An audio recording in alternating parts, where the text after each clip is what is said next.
حضرت مہدی سے پہلے دنیا کے حالات اور نبی کریم صلی اللہ علیہ وسلم کی پیشن گوئی حدیث۔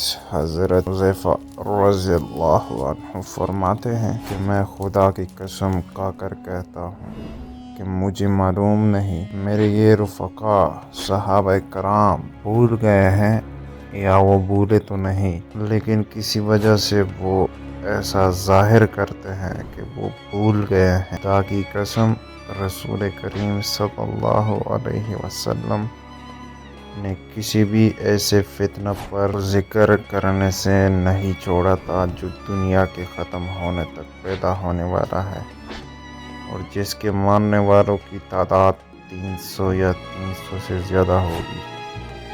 آپ صلی اللہ علیہ وسلم نے ہر فتنہ پرداز کا ذکر کرتے وقت ہمیں اس وقت کا، اس کے باپ کا اور اس کے قبیلے کا نام بتایا تھا۔ مدینہ منورہ سے آگ کا نکلنا۔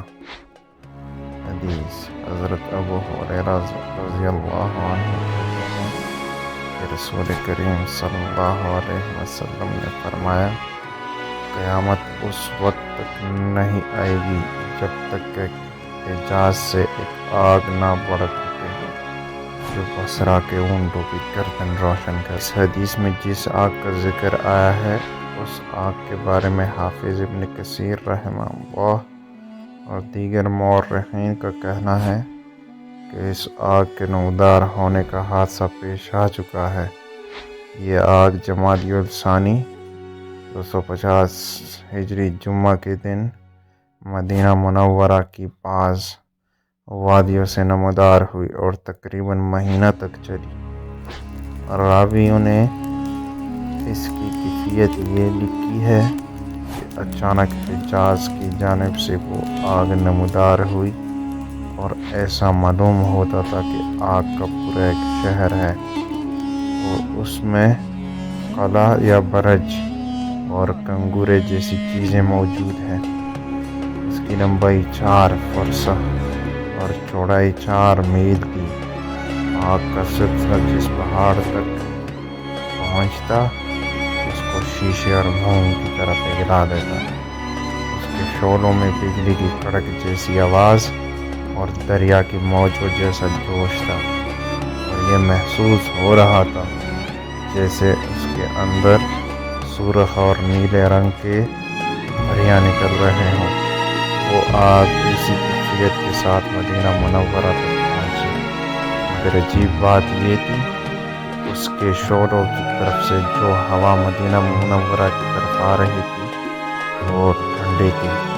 علماء نے لکھا کہ اس آگ کی لپیٹیں مدینہ کے تمام جنگلوں کو روشن کیے ہوئے تھی، یہاں تک کہ گھر میں نبی صلی اللہ علیہ وسلم اور مدینہ کے تمام گھروں میں سورج کی روشنی پھیل گئی تھی۔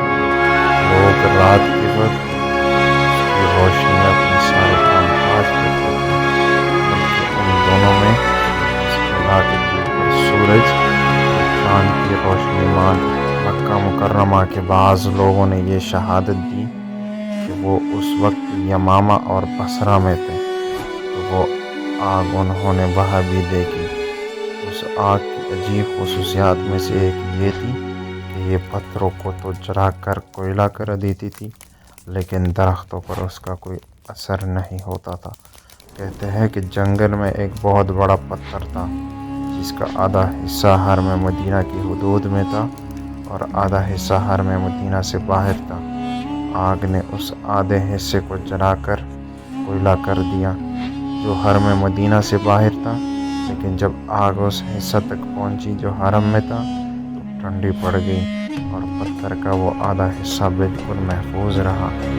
بصرہ کے لوگوں نے اس بات کی گواہی دی کہ ہم نے اس رات آگ کی روشنی میں جو حجاز سے ظاہر ہو رہی تھی بصرہ کے اونٹوں کی گردنوں کو روشن کیا۔